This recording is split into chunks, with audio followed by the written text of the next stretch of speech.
Did you have a good week? Today I'm going to teach you about the interdependent arising. Interdependent arising is very complex. Do you know why? It's because what you think and what I teach you are different. So, you need to listen carefully and learn well. Understood? Human birth follows the law of interdependent arising. What do we call the law of interdependent arising? I've told you before that being born is creation. Creation, right? And what does creation mean? Creation represents the Gong thought. When you are born into this world, your parents who gave birth to you are your teachers and your Gong thought. If we interpret this accurately, they are far greater and more remarkable than Shakyamuni Buddha. Do you understand? Listen carefully. Do you know why? Gong thought doesn't involve things you can't see or verify, because that's a lie. That's not the Gong thought. Traditional Buddhism isn't actually a religion. It's not a religion. It's Taoism. Do you understand? So, what is Taoism? It's a religion that worships unseen and invisible gods. That can't be interdependently arising. Do you understand? Earlier, there was mention of a Japanese scholar who supposedly wrote an excellent book. However, this scholar misinterpreted interdependent arising, claiming even the dead can arise interdependently. But that's not true. If you were born from the dead, then you would be ghosts, not humans. Isn't that so? Can the dead give birth to offspring? It doesn't align with logic. That's not the law of interdependent arising. It might sound plausible, but it's just vaguely similar and not accurate. When analyzed from the perspective of true awakening, such claims don't hold up. I've mentioned before that the dead can't arise interdependently. If something is dead, it cannot contribute to interdependent arising. If that were possible, it would mean the dead could have children or even get married. Do you understand how complex the law of interdependent arising is? Just like the Gong thought, this concept is profoundly difficult to grasp. So, the path I am talking about, listen carefully, the path I am referring to is not Gong thought of the afterlife. Do you understand what I am saying? The path after death is not Gong thought. Do you know why? Because the dead cannot create subsequent causes. Only those who are alive can create subsequent causes. Understood? So, it is natural that dead things cannot create subsequent causes, right? Therefore, when I am alive and leave through death, what is that? Leaving through death? That is the concept of death. The concept of death, right? It is the concept of death. So, when one dies, everything ends. Do you understand that? Thus, only when I am alive can I accomplish everything and create subsequent causes. When one dies, everything ends. That is the meaning here. It is all falsehood. Falsehood. You don't understand this well because of a lack of knowledge. But as you study more, you will realize that those who distort this will be in grave trouble. Do you know why? Because they lie. People should not lie, should they? Lying is wrong. So, what is creation? Creation only happens while you're alive. The dead cannot create. That's why I say a dead persimmon tree cannot bloom flowers. If the tree doesn't bloom flowers, then it cannot arise interdependently with you. Do you understand? In the same way, when your parents pass away, they are like a dead persimmon tree. Got it? So even Shakyamuni is like a dead persimmon tree since he has passed away. Do you understand? That's why, when someone dies, what departs is the thought of death. But what I can see while alive is the Gong thought. This means that the Gong thought must be visible, verifiable, and always accessible for it to be considered a religion. Anything invisible that someone claims to be true is, essentially, a lie. And what do we call someone who lies? A con artist, right? Therefore, the law of interdependent arising applies only to things that are alike, only the same things. It doesn't work if they are not the same. If you say it applies to similar things, that is not interdependent arising. For example, can a persimmon tree and a jujube tree arise interdependently? They cannot, right? Even if they are both trees, they cannot arise interdependently. So, what that Japanese person, Yoshida, said earlier, claiming that everything is interdependent arising is just saying that everything works. That doesn't make sense, does it? It's not right. When all 10 fingers come together and strike, a sound is produced. If even 1 or 2 fingers are missing, the sound doesn't come out properly. Isn't that right? Try it yourself. Does it work? Now, look at this. See how the hand is positioned? Watch carefully. When the hand is just placed and slightly twisted, this kind of result emerges. Isn't it fascinating? But if even 1 finger is missing, this won't happen. Do you understand? Isn't it amazing? You can test it yourself. Just place the hand properly, twist it slightly, and this beautiful sound emerges. Isn't it remarkable? Right? This also happens because 2 sides come together and interact, creating interdependent arising. Right? But now, if one hand belongs to a dead person and the other to a living person, will it work with a dead corpse? Of course not. Isn't that true? So, the most important thing in the world is when we are alive. Because Buddha is alive, we can meet like this, have conversations, and create subsequent causes. Once the Buddha dies, it's the end. Isn't that right? Yes? Don't you think I'm right? That's why being alive is precious. When we are alive, we can talk, share stories, and drink tea together. We can't drink tea and chat with the dead, can we? Isn't that right? So, the Gong thought is very difficult to understand. This world we are living in, it's Earth, right? Beyond Earth, there are countless land masses in the universe that are just like Earth. They are innumerable. Within this vast universe, Gong thought refers to this entire cosmos. If you look at it broadly, in this universe, there are countless land masses similar to Earth. So many land masses fill the universe, and here on Earth, we humans live. Got it? Now, how beautiful is this Earth? Isn't it a place where nothing is missing? If you go to a field, a mountain, or anywhere, everything has a name. Trees and flowers all have names, right? Go to the mountains, every tree has its own name. Even the mountains themselves all have names. Isn't that right? They've all been named, haven't they? For example, here we have Surazin. If you go further up, there's Guanxin. There's nothing without a name. Everything has a name. Raise your hand if you know what a name means. A mountain becomes the Gong thought. When I go to the mountain, what happens? When I go to the mountain, I engage in interdependent arising with the trees there. I go to the mountain because the mountain exists. If there were no mountain, how could I go? Isn't that right? That's why mountains are valuable, oceans are valuable, everything is valuable. When you walk along the road, pay attention. Every path has a name. There's no place without a name. Everything has a name. So, on this earth where we live, every piece of land has a name. When you are born into this world, what's the first thing people do? They give you a name, don't they? A name must be given. That name and I engage in interdependent arising until the moment of death. Isn't that right? Yes? Am I correct or not? Of course, but that name is only called while I am alive. Have you seen anyone calling the name of a deceased person?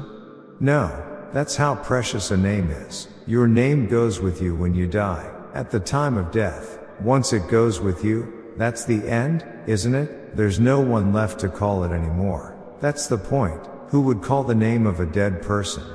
Isn't that true? So, the time when a person is alive is what matters most. So, I think very highly of people, very highly. Understand? Even those who are homeless, begging for food on the streets, they are still living people.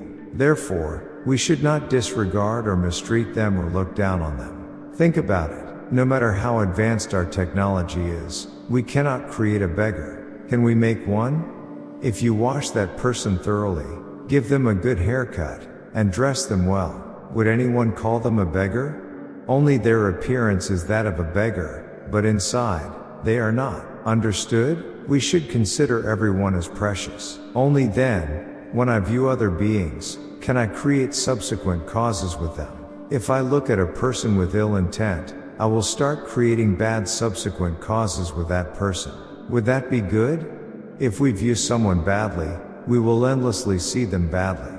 Thinking about something continuously is not good. Isn't that so? So, the law of causation means that we create causes while living until we die. And when life's journey ends, we take those causes with us. If we die, where do we take those causes? Where? There's nowhere to take them. How can a deceased person carry the law of causation and interact with anyone? It's impossible. So, we create these causes while we are alive. Understood? It's precious. Therefore, everyone should live well, creating good causes until the end of life, and then carry all the causes we have with us. Understood? Even the Gong thought is taken with you when you leave. The Gong thought goes with you, but a person who departs in death cannot use it. Why? Because they're dead. Understand? How can a dead person engage in interdependent arising with anyone? There's no one to do it with. That's why I told you to receive the commandments of Buddhism. When someone dies, interdependent arising becomes impossible. It's the end. So, while you're alive, receive the commandments. Why? Because the dead are non-functional. Non-functional. When someone dies, you tie them up, lay them in a coffin, and bury them.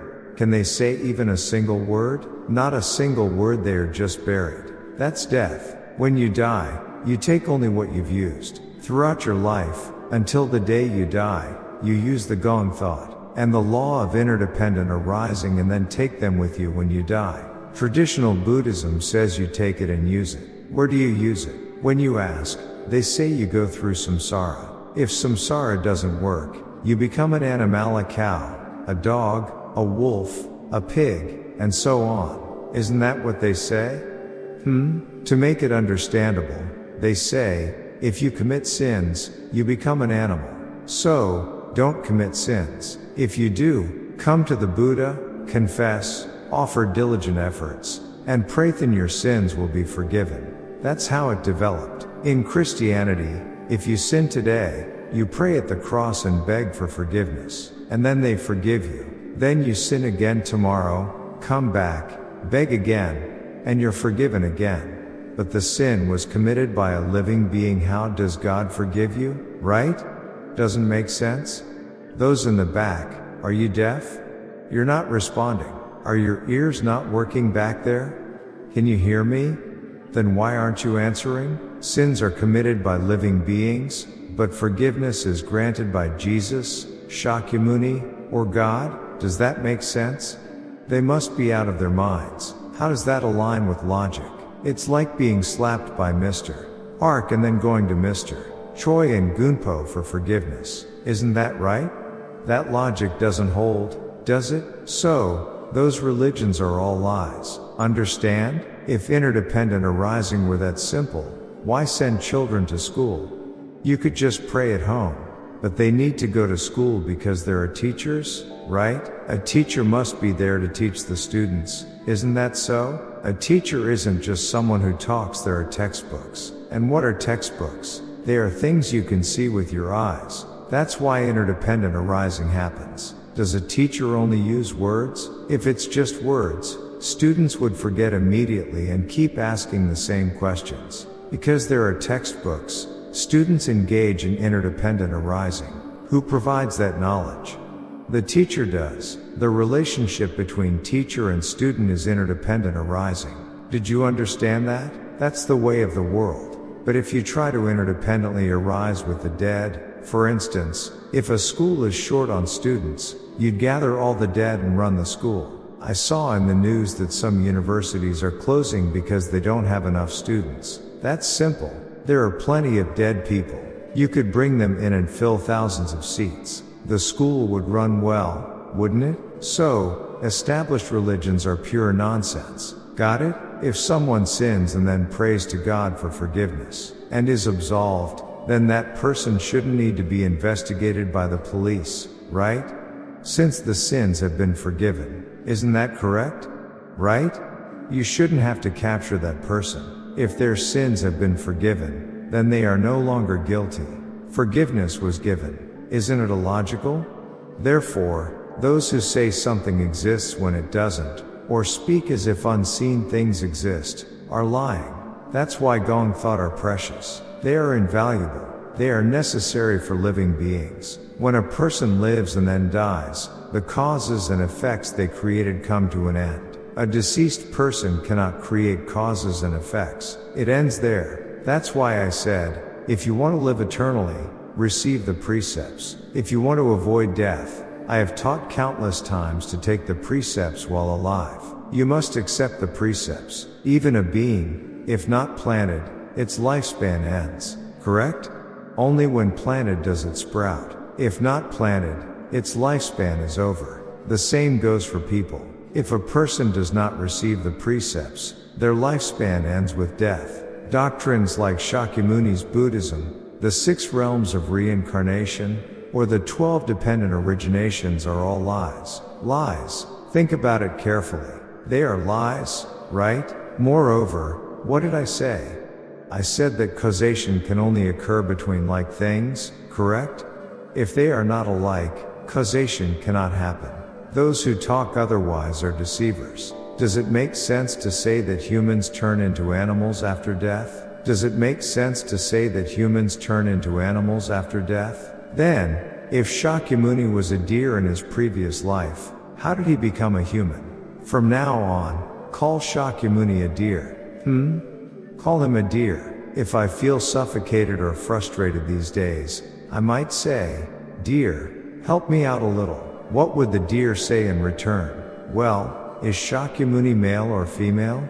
Male, right? Then if he were a male deer, he'd have antlers, right? So if Shakyamuni were frustrated, he might say, "Well, I can't solve your problem, but you can cut off my antlers. Sell them their antlers, sell them and make some money. That might help." Wouldn't that be logical? Why are you laughing? Shouldn't it be like that? Humans are the most foolish animals of all. If you hadn't come to Yonghwa Temple, wouldn't you have thought, "Oh no, if I mess up, will I turn into an animal? What if I become a cow? Then people would just raise me, slaughter me, eat me, boil me, or roast me. This would be a disaster." Haven't you had such thoughts? Things like Gong that change aren't part of the Gong thought, understand? Can a sea turn into a mountain? Or a mountain turn into a sea? Can Earth become the moon? Or the moon become Earth? Foolish people like that are the reason rice prices are rising. What kind of world are we living in? When I suddenly ask this, you're at a loss for words. The world we live in is based on the interdependent arising. Yesterday exists, so today exists. And if today exists, tomorrow will come, right? Even if you tell tomorrow not to come, it will still come. That's the interdependent arising. But if you abandon the world and leave, you won't need to face the coming world, nor will you see it. Isn't that right? That's why I said life is precious while you're alive. Isn't that true? This is what's valuable in human society. You must learn this well and not forget it. If life ends when you're born, die, and leave the world, then there's no need to live a hard life. Just live recklessly. Live recklessly and comfortably. How many of your children truly show filial piety? Not many. There really aren't many. Even if their parents are sick and bedridden, how many of you go back to the countryside regularly to bring medicine, or take care of them? Having children is of no use. It's just about leaving your seed, your lineage, so that it doesn't disappear generation after generation. It doesn't hold much deeper meaning. When you die, that's it. Who visits the dead? Isn't that so? What good is having a lot of money? Like I said, the more money you have, the more sins you commit. You commit a lot of them. So, you need to live moderately while you're alive. Moderately. That way, you don't commit sins. What are the truly noble professions? Teachers. Teachers are great. They take people who can't understand, who can't speak, and they open their eyes to knowledge. That's a noble profession of teaching. Do you understand? In fact, there's an old saying that even if parents are teachers, they can't teach their own children. Now think about teachers taking kids who wet themselves and teaching them how to study. Do you realize how remarkable that is? Really think about it. It's because of these incredible people that we can create a better world to live in. Understand? It doesn't happen just like that. When someone else succeeds, you feel jealous, and at Yonghwa Temple, there's no monk who doesn't know what I've taught in my sermons. They all know. There are only about 50 to 60,000 monks in our country, hardly 50 to 60,000. But over 2 million people have attended my sermons. Haven't they watched? They watch every day. They subtly use what I taught. If they use it, I don't mind. However, they should repent and stop committing sins, but they continue to sin. Do you understand? Those people are double-minded. Why is that? They claim to believe in reincarnation and perform rituals for the deceased, but the same people say that sinners become animals after death. Why do they perform rituals then? Shouldn't they abolish the concept of the Pure Land? Yes? It should be abolished. So, when you look at everything, all the so-called heavenly deities and practices are fraudulent. Fraudulent. That's why our chief editor is extremely happy these days. Just looking at it makes him feel joyous. Writing books makes him happy. So, I only tell 50% of the painful truth. In fact, over the years, how many books have been written? If you look, all the books are filled with lies. Isn't that so? All they did was write about Shakyamuni's words. Lies. He says he regrets it. He regrets it and says he committed a sin. Recognizing that you've committed a sin is what we call awareness. Awareness. But it's not enlightenment. What is enlightenment? Truth, right? Creation. That's enlightenment. So, realizing your fault is what we call awareness. Understood? There are people who shout and curse at others without any reason or justification. They do this because they're not in their right mind. But when they regain their senses and think, I was wrong, that realization is called awakening. Do you think sitting under a tree in the mountains for years and praying will make you a Buddha? It won't. If you think about it, such people are less knowledgeable than shamans who worship spirits. At least shamans are good at fortune telling. But Shakyamuni couldn't even do fortune telling. He couldn't tell fortunes. What did he even know? Even the Nikaya is full of lies. So, when we look at it, such things don't align with logic. Do you understand? Listen carefully to the words of the Buddha, and what should you do? What you should do is write lots of comments. Share them with other living beings. Say things like, "Thank you so much," or "We're grateful," or "The Buddha needs to rise soon," or "Am I bedridden with illness? I hope I can get up and eat well." If you do this, other monks will look at it and think, this is delightful. Won't they say, "Well, you won't last much longer, don't you think so?" When I give my sermons every week, it must really annoy them. They hear what I say and realize it's true, but all they see are obstacles in their way. They're just focused on making money. Do you understand? Take a look around the markets. How many people are selling Chinese goods, claiming they're domestic? This is a world full of theft and deception. When I speak the truth and no faithful come to the temple, don't you think the monks get frustrated? They're dying inside. They're so angry they want to eat rat poison but can't. Why? If you're frustrated, it's simple, just take rat poison. It's simple, so why boil with anger? Otherwise, come to me and learn. Even if you've tried learning enlightenment for a long time without progress, leave that behind and come to the Buddha. Say, "Please have mercy on me, take me as your disciple, and guide me. Then I will teach you well." But you don't even come. All you do is curse and complain. People who go to the temple to perform Chindo ceremonies are insane. What are they doing? What's the point of Chindo? To become an animal? It's all lies. They have no spiritual power. What spiritual power do monks have? I've said before that I know a lot of monks. I know about 5,000 of them. But when I talk to them, they don't understand what I'm saying. They just don't get it. They're so stubborn and rigid. They won't listen to others. Honestly, how can you educate such people? You can't. For such people, there's only one destination: to guide the young beings who continuously emerge in this world, and to transform them into enlightened beings for creating a brighter and better world. We must share good Buddhism with them. If their minds are rusted and useless, how can they be reformed? Metal buried in the ground, even if cleaned, can never become new again. Do you understand? It must be melted in a furnace and remade anew. Otherwise, it cannot be used, right? What do you call that? Reincarnation? Yes, it's reincarnation and creation. Therefore, everyone must come to Yonghwa Temple and receive the commandments of Buddhism. Otherwise, they will regret it later. Once you die, it's the end. The end. The path of death is one from which you cannot return. What? Is it echoing? That's because my voice is loud and resounding. Understand? Ah, bring over someone who speaks like a bird. Doesn't my voice echo powerfully? Can you hear me clearly? So, a better world must come in the future. I am the leader, the advocate, spreading the Gong thought ahead, while our monk supports me from behind. What should you do? What will you do? Beat someone up? What will you do? You must push forward as well, all of you. Follow along. Looking at the comments, the quality has slightly improved, but it's still lacking in many areas. If I criticize too much to make you write better, it might cause stress, but you must strive to write well, and stop saying that I'm sick. I'm not sick. Don't say I'm sick.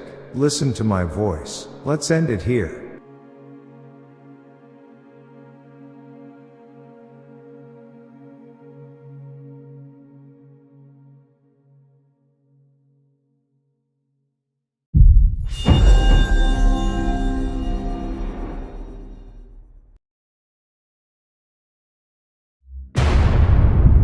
The law of all things in the universe, the Gong thought.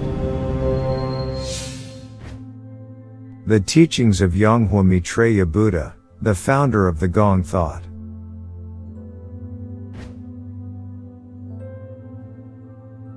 An enlightened Buddha emits light from his body and saves living beings with Buddha's enlightened light. The light of the sun that creates all things is Buddha's enlightened light. And only the Buddha's enlightened light of an enlightened Buddha can make humans reincarnate. The Buddha's enlightened light of the living Buddha. That is precisely the Gong thought.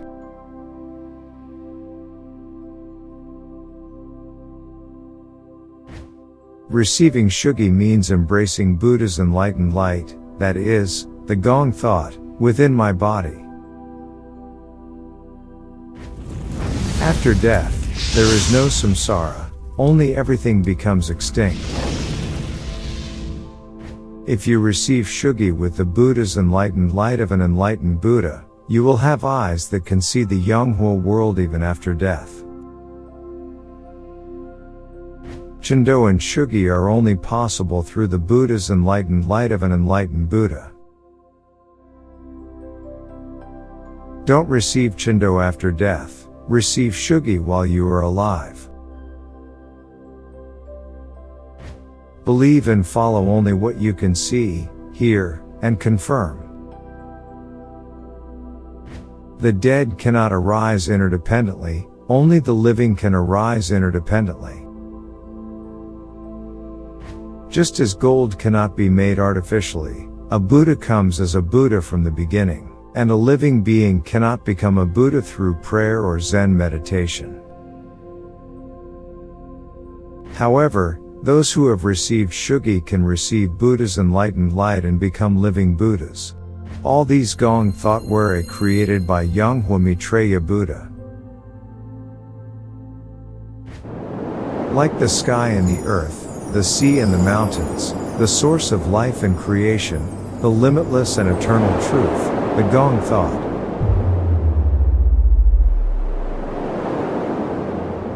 See, hear, and meet Yonghwa Maitreya Buddha's Gong thought directly every Sunday at Yonghwa Temple in Surazan Mountain, Anyang.